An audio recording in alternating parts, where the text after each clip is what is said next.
जोरदार धमाका और देखते ही देखते दिल्ली के लाल किले के पास का हंसी खुशी से भरा पूरा मंजर एक डरावनी कहानी में बदल गया। धमाके की गूंज इतनी ज़बरदस्त थी कि 2 किलोमीटर दूर तक खिड़कियों के शीशे तक टूट गए। मंजर इतना ज़्यादा भयानक कि गाड़ियों के साथ साथ लोगों के भी चीथड़े उड़ गए।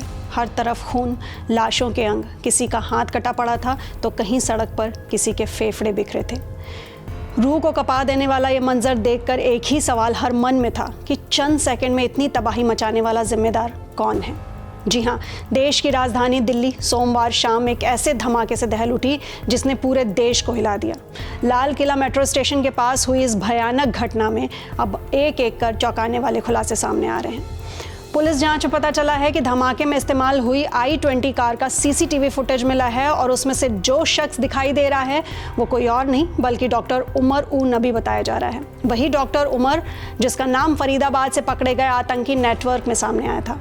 पुलिस को शक है कि धमाका भी अमोनियम नाइट्रेट से किया गया, ठीक उसी तरह जैसे फरीदाबाद में बरामद विस्फोटक के केस में सामने आया था। अब कैसे जुड़ता है इससे फरीदाबाद कनेक्शन?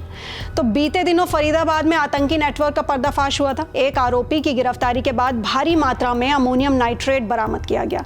इससे पहले जम्मू कश्मीर पुलिस ने यूपी के सहारनपुर से डॉक्टर आदिल नाम के एक व्यक्ति को अरेस्ट किया था। आदिल की पूछताछ में ही फरीदाबाद के डॉक्टर मुजम्मिल शकील का नाम सामने आया, जिसके ठिकाने से ये विस्फोटक मिला।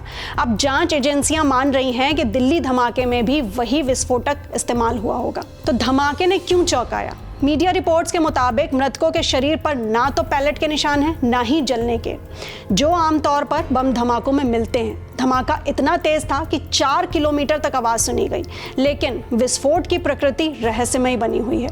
यही वजह है कि जांच एजेंसियां हर एंगल से इसे देख रही हैं। कहीं ये सुसाइड ब्लास्ट तो नहीं? अब डॉक्टर से आतंकी बना उमर कौन है? प्राथमिक जांच में पुलिस ने पुष्टि की है कि कार में सवार व्यक्ति खुद डॉक्टर उमर था, जिसने सुसाइड बॉम्बर बनकर ये ब्लास्ट किया। ये कार उसने फरीदाबाद के एक व्यक्ति से 10 दिन पहले खरीदी थी, यानी फरीदाबाद से पुलवामा तक इस साजिश के तार जुड़ते नजर आ रहे हैं। डॉक्टर उमर का जन्म 24 फरवरी 1979 को पुलवामा के कोयल गांव में हुआ था। वो सरकारी मेडिकल कॉलेज श्रीनगर से MD मेडिसिन कर चुका था और GMC अनंतनाग में सीनियर रेजिडेंस के रूप में काम कर चुका था।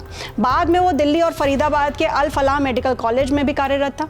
सूत्रों की माने तो उमर डॉक्टर आदिल का करीबी सहयोगी था। दोनों एन्क्रिप्टेड टेलीग्राम चैनलों पर सक्रिय एक कट्टरपंथी डॉक्टर ग्रुप के सदस्य थे, यानी शिक्षित प्रोफेशनल्स का एक खतरनाक नेटवर्क जो आतंक की नई शक्ल पेश कर रहा है।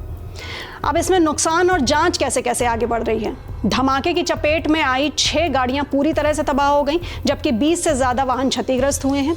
अब तक 9 लोगों की मौत की पुष्टि हुई है और 19 घायल लोकनायक अस्पताल में भर्ती हैं। एक गंभीर रूप से घायल को ट्रॉमा सेंटर में रखा गया है। मामले की जांच में स्पेशल सेल, NSG और केंद्रीय एजेंसियां पूरी ताकत से जुटी हुई हैं। गृह मंत्री अमित शाह ने LNJP अस्पताल पहुंचकर घायलों का हाल जाना और फिर घटनास्थल का दौरा किया।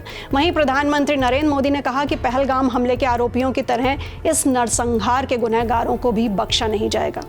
यह धमाका सिर्फ एक घटना नहीं बल्कि देश की सुरक्षा और सिस्टम के भीतर छिपे खतरों का संकेत है। आपका क्या मानना है? क्या यह एक अकेले डॉक्टर की हरकत थी या किसी बड़े नेटवर्क की योजना? कमेंट सेक्शन में हमें अपनी राय जरूर बताएं और साथ ही साथ ऐसे ही इंफॉर्मेटिव वीडियोस के लिए सब्सक्राइब करें INX लाइव को।